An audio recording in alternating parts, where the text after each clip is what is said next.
Et bon, attends. Oh putain. Attends une seconde, il faut que je le prenne. Oui, allô, bonjour. Oui, c'est moi, oui. Quoi? Mais quand? Là? Je vous envoie quelqu'un. Je m'en occupe. Allez. On envoie quelqu'un tout de suite. Au revoir.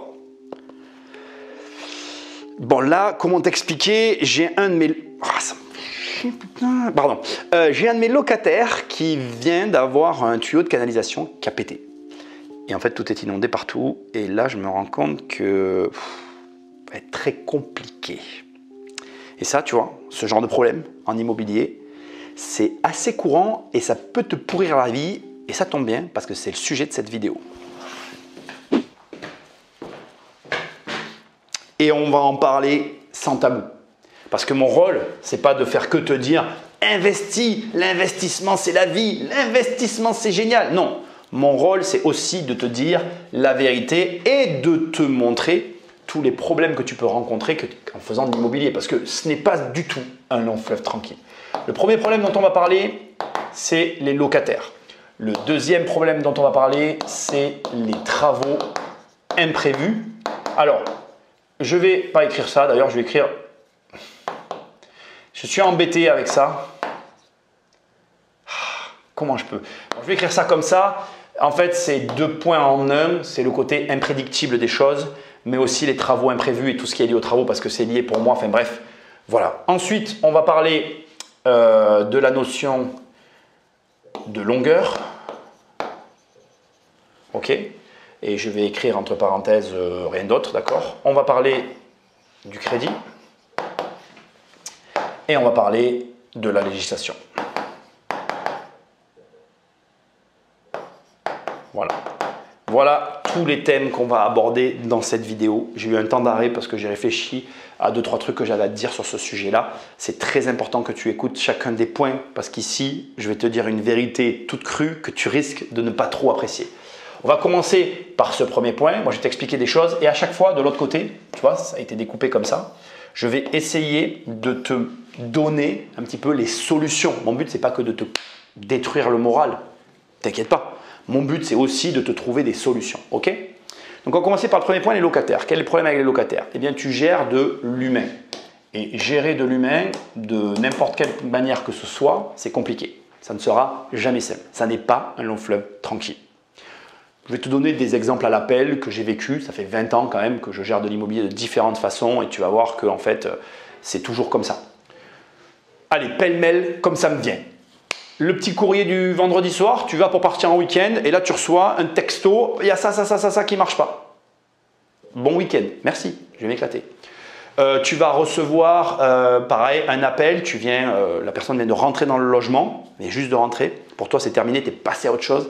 Pareil, une liste de toutes les choses qui ne vont pas et bien évidemment dans toutes les choses qui ne vont pas, plein de choses qui fonctionnent en fait, mais qu'en fait la personne ne sait pas faire marcher. En fait, tu es exaspéré de voir comment les gens peuvent finalement ne pas savoir se servir d'éléments qui pour toi te paraissent évidents. Mais c'est tout le fond du problème d'ailleurs. Parce que pour toi c'est évident, ça n'est pas forcément pour eux. Sauf qu'en fait, il y a un côté répétition. Et finalement, tu te rends compte, et je pense à des radiateurs, parce que ça c'est un truc qui m'est souvent arrivé, tu mets des radiateurs un peu chiadés pour faire plaisir à tes locataires, et il n'y en a aucun qui sait les faire marcher en fait. Parce qu'ils n'ont jamais eu des radiateurs comme ça. Alors, toi tu es content, tu as voulu faire ta bonne attitude, sauf qu'en fait au final, ça te retombe sur les épaules et tu es tout le temps là à leur expliquer comment ça marche. Le délire. Les problèmes de paiement. Il faut quand même que tu saches que tu vas avoir un contact avec les humains sur la partie la plus délicate de leur vie, à savoir l'argent et le rapport au logement, sachant que c'est le poste le plus élevé.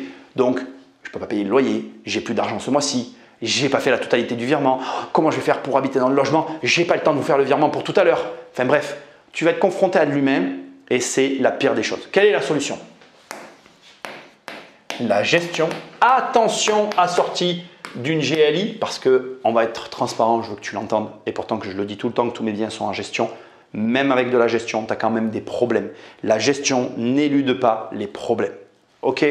Ça, c'est une réalité et ça répond à… Moi, ça a réglé 90% de mes problèmes, mais j'ai toujours 10% de problèmes avec l'humain, parce que tu continueras à gérer de l'humain. Les travaux et les imprévus. Alors, je les ai mis ensemble Parce que quand moi je parle des travaux, je pense aux imprévus, mais en fait l'immobilier, ça n'est que des imprévus. Alors pourquoi j'ai mis ça comme ça? L'exemple type, la vague de cumulus. Ouais, je sais, c'est un jeu de mots, j'adore ça. En fait, tu vas acheter un immeuble, les cumulus ont été tous faits en même temps. D'un coup, tu as un cumulus qui pète et là, tu as 6 apparts, 8 apparts, ils pètent tous en même temps. Et là, d'un coup, tu n'as pas 1000 balles, alors c'est 800 euros, 600 euros, si tu as des prix, peu importe, bon ça a un peu augmenté, on est plutôt dans les 800 balles maintenant pour changer les cumulus, mais tu n'as pas 800 euros à sortir, tu as 6 fois 800 euros, 8 fois 800 euros. Et là tu te dis, what the fuck? Et pour peu que ça tombe en même temps que le foncier, ah t'es heureux, t'es refait. Donc vraiment la vague de cumulus c'est un exemple, mais tu fais des réparations, il se met à pleuvoir beaucoup, bim, la toiture. Tu rénoves un appartement, tu essayes des nouveaux cumulus. Tiens, j'aime bien ces cumulus, voilà, c'est des trucs. Tu poses des nouveaux cumulus, bim, ils ne fonctionnent pas. Pas parce que là, ce coup-ci, tu as posé des trucs pas comme tout à l'heure, pas parce que les gens ne savent pas s'en servir. Non, parce qu'ils sont nouveaux, il y a des problèmes, tu as des gens dans le logement et voilà. Lié avec la législation. Tu fais faire des diagnostics, le diagnostiqueur te pète un truc. Ah mais non, c'est pas ma faute. Ah ben c'est pas moi qui paye. Bref, c'est pour ta pomme. Imprévu à la fois financier, imprévu à la fois humain, imprévu à la fois matériel. Comment on fait pour s'en prémunir? Parce que moi, comme je t'ai dit, je veux te trouver des solutions. Donc là, en fait, que je t'explique, qu'on soit bien clair, quand tu mets en gestion, tu délègues le problème. Là, par contre, tu dois le supporter. Il n'y a pas 36 solutions. Ici, tu dois simplement prévoir. Comment on fait pour prévoir? En fait, pour prévoir ça, il faut que tu prennes l'habitude de te dire que si tu as, je te dis une connerie, hein, on va prendre 1000 parce que c'est un peu facile. Si tu as 1000 euros de marge, eh ben, tu sais que tous les mois, tu dois avoir, j'aurais pas dû faire ça, j'aurais dû faire ça, tu dois au moins garder 200 euros justement pour prévoir l'imprévu. Alors ça n'existe pas ce que je viens de dire, mais tu as compris l'idée. À toi, dans ta gestion, d'être capable de te dire, ok, ça, je le garde au cas où il se passe quelque chose. Je provisionne à l'avance pour des problèmes que je n'ai pas eus et en fin d'année, je ferai le bilan. Ok? Troisième problème, la longueur. Alors ça, moi, je suis obligé de te le dire. Pourtant, je suis sur Internet. Pourtant, sur Internet, normalement, les gens comme moi, on essaye de te dire tu vas être rentier en 3 mois. Tu vas être rentier à la fin de la semaine si tu prends ma formation. Ben, c'est pas vrai. C'est complètement faux. L'immobilier, c'est long. Et même si tu fais du marchand de biens, c'est long parce que tu auras des problèmes. Il va y avoir tout le temps en fait des longueurs, des rajouts et je veux quand même que tu le saches, je vais l'écrire, c'est pire depuis quelques années, ça s'aggrave. Donc là, honnêtement, il n'y a rien à faire en fait, tu dois juste l'accepter. Mais je veux quand même le préciser parce que pour moi, c'est un vrai défaut. Parce qu'en fait, quand tu arrives à un certain âge comme moi, des fois tu te dis putain, c'est vrai que c'est vraiment long et des fois c'est vraiment chiant. Hein, excuse-moi l'expression, j'aime pas être vulgaire. Mais il y a une contrepartie positive à tout ça. Cette espèce de longueur, ça apporte aussi une sécurité, une stabilité dans les revenus, etc. Donc effectivement, là je te le présente sous un aspect négatif, mais j'ai au moins autant d'arguments, plutôt de contre-arguments à t'amener sur un aspect positif. Donc c'est très long, il n'y a rien à faire, tu ne peux que l'accepter. C'est l'histoire du verre à moitié vide ou à moitié plein. Finalement, c'est à toi qu'il incombe de voir ça sous un aspect positif ou négatif. Moi, ici, je suis obligé de le mettre sous un aspect négatif parce que ça l'est. Le crédit. Alors, je suis le premier à te dire qu'il faut emprunter, que faire un emprunt immobilier, c'est bon pour la santé, c'est bon pour ta santé financière, c'est bon pour tes comptes. Voilà, le crédit, ben, c'est quand même négatif. Et je vais t'expliquer pourquoi. D'abord, premièrement, le fait est que le crédit, ça te crée une charge mentale permanente. C'est-à-dire que malgré tout, comme il y a de l'humain dans tes locataires, il y a des imprévus et il se passe des choses, tu as des aléas en fait. C'est-à-dire que à des moments, tes appartements vont être vides, il faut payer le crédit, ça te crée du souci et qui paye? Et des fois, tu en as marre de payer. Il y a beaucoup de gens, quand ils commencent, en fait, ils vivent ça très mal parce que c'est ton argent qui compense les pertes au niveau du crédit. C'est une réalité, ça, il faut que tu le saches. Mais tout est dans ma phrase. Il faut faire très attention. Il y a tes débuts en tant qu'investisseur et puis il y a l'expérience. Je l'ai mal écrit. Voilà, là c'est bon. OK? Et c'est la réponse à ça. C'est-à-dire qu'en fait, il faut que tu l'entendes, je n'ai pas de solution à proposer. En réalité, quand tu vas commencer, le crédit sera un problème. Et en vérité, pour pouvoir faire face à ce problème, c'est ta gestion, la manière dont tu vas gérer tes flux, ce que tu vas acheter, qui va contrebalancer un petit peu ça. après, l'expérience et le temps, et on revient au point d'avant, du coup, la longueur, l'expérience et le temps vont faire leur œuvre, tu vas avoir de plus en plus d'argent et tu verras que le crédit sera de moins en moins un problème. Mais là, malheureusement, il n'y a rien à faire en fait, à part attendre. Enfin si, pardon, j'ai quelque chose à faire quand même. Il faut commencer. C'est-à-dire que si tu veux régler le problème du crédit, mais que tu commences jamais par emprunter, ben, tu ne régleras jamais le problème du crédit. C'est un paradoxe. C'est-à-dire qu'il faut commencer par emprunter, gagner de l'argent, avoir de plus en plus d'argent et remettre dans le pot pour grossir, jusqu'à ce que la part du crédit par rapport à l'ensemble de ce que tu possèdes ne soit plus un problème malgré les aléas.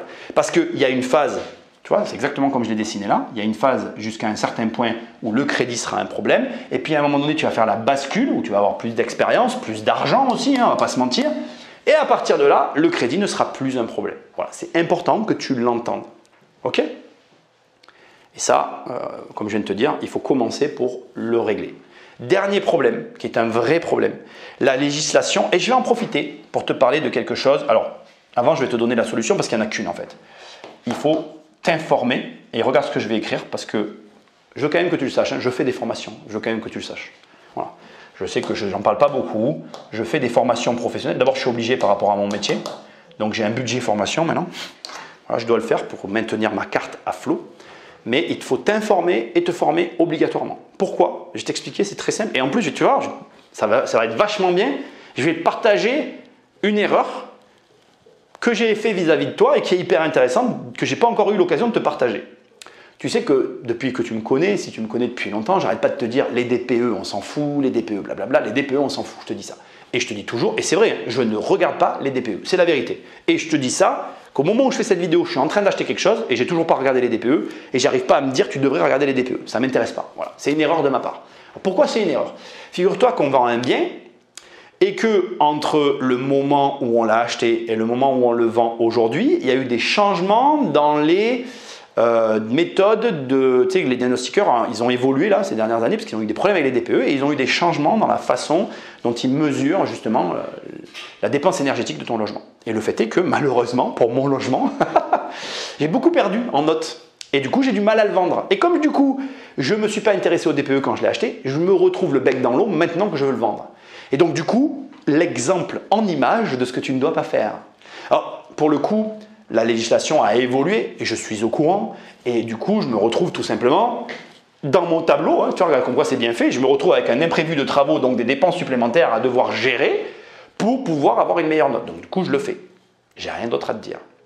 Mais le fait est que tu dois t'informer et te former pour justement savoir ce que tu dois faire. Ce qui m'amène à la conclusion de cette vidéo. Où je vais te parler de l'image du rentier immobilier. Quand je te dis un rentier immobilier, tu penses à quoi? Tu penses à une personne au bord de la plage, dans un cadre idyllique, tranquille, qui va qu'à ses occupations parce qu'elle encaisse de l'argent sans rien faire. Alors, j'aime pas faire ça comme ça, mais tu as compris ce que je voulais dire. Je ne sais pas pourquoi, on a collé au rentier, à ce mot, une image de quelqu'un qui, en réalité, n'a presque pas de pression, voire, j'ai envie de dire, pas de problème. Ce qui est complètement faux, en fait. D'ailleurs, pour moi, un rentier, c'est une personne qui s'occupe de son argent. Mais ça, c'est ma propre définition. Tu me diras dans les commentaires ce que tu en penses. Ce que je veux juste te dire ici, qui est important, c'est qu'en fait, on fait une énorme erreur. Un rentier, un homme d'affaires, un entrepreneur, c'est juste quelqu'un qui accepte de gérer des problèmes et qui, avec le temps et l'expérience, aborde les problèmes, gère les problèmes d'une manière différente de la majorité. J'ai fait cette vidéo surtout pour t'envoyer un message. En fait, si tu fais de l'immobilier, tu vas avoir plein de problèmes. Et comme le titre l'indique, oui, l'immobilier peut te pourrir la vie. Tu peux choisir de ne rien faire. Tu peux choisir de n'avoir aucun problème. Mais sois pas de ceux après qui viennent me dire « les riches, je n'ai pas d'argent, pourquoi je n'ai pas assez de moyens, pourquoi je ne peux pas me payer de ceci, pourquoi je ne peux pas me payer de cela ?» En fait, ton rapport au problème est lié à ton rapport à l'argent. C'est aussi simple que ça. Accepte de gérer des problèmes et tu auras de l'argent. Ne veux aucun problème dans ta vie, mais ne viens pas me dire que tu manques d'argent. Et j'en reviens maintenant à ce message que je veux te faire passer, en fait, il n'y a pas de grands et de petits problèmes. Il n'y a que des personnes qui se retrouvent face à des problèmes. Ça veut dire quoi? Ça veut dire qu'un grand problème pour toi sera peut-être un petit problème pour moi. Pas parce que je suis différent. Ah non, juste parce que je l'aurai tellement géré que c'est plus un problème. Et c'est là que ça devient intéressant. Essaye de comprendre. En fait, on grandit, le problème se réduit au fur et à mesure qu'on prend de l'expérience. Finalement, parfois tu vas avoir peur de faire des choses que moi je fais sans aucun problème parce que j'ai l'habitude de les faire, mais de la même manière, je vais avoir peur de faire des choses que tu as l'habitude de faire, mais parce que je ne les ai jamais fait. Ça nous emmène au point central derrière toute cette vidéo. Agis, passe à l'action. Arrête de fuir les problèmes, affronte-les, grandis, et tu verras que le problème, il n'est pas aussi grand que ce qui paraissait au départ. Juste pour que tu l'entendes. Aujourd'hui, j'ai plus autant de problèmes qu'avant avec mes locataires, voire plus du tout. Aujourd'hui, je vis beaucoup mieux mes crédits qu'à mes débuts dans l'immobilier. Aujourd'hui, je ne gère plus les travaux de la même manière qu'à mes débuts, même si sur ce point-là, on a encore des problèmes et j'en ai encore, je ne vais pas le nier. Idem pour la longueur. Ça m'embête, mais je m'en suis accommodé parce que finalement, l'un dans l'autre, au fil du temps, ça fait partie du jeu. Et pour la législation, je t'ai aussi indiqué, je me forme, je m'informe, je passe à l'action, j'assume mes erreurs et finalement, j'arrive à voir le bout du tunnel. Donc, cette vidéo, elle n'a qu'un seul objectif, pas de te montrer que l'immobilier te pourrit la vie, mais que si tu ne fais pas d'immobilier, ta vie sera pourrie. Eh oui, parce qu'en réalité, comme je le dis très souvent, la meilleure de tes dépenses est toujours pire que le pire de tes investissements. Abonne-toi, like, partage, va sur immobiliercompagnie.com, tu as mes formations, mes livres que tu trouves aussi sur Amazon, tu tapes riche, survivre à une crise financière ou crise financière, ils apparaissent tous les deux en première page et je te dis à très bientôt dans une prochaine vidéo. Salut!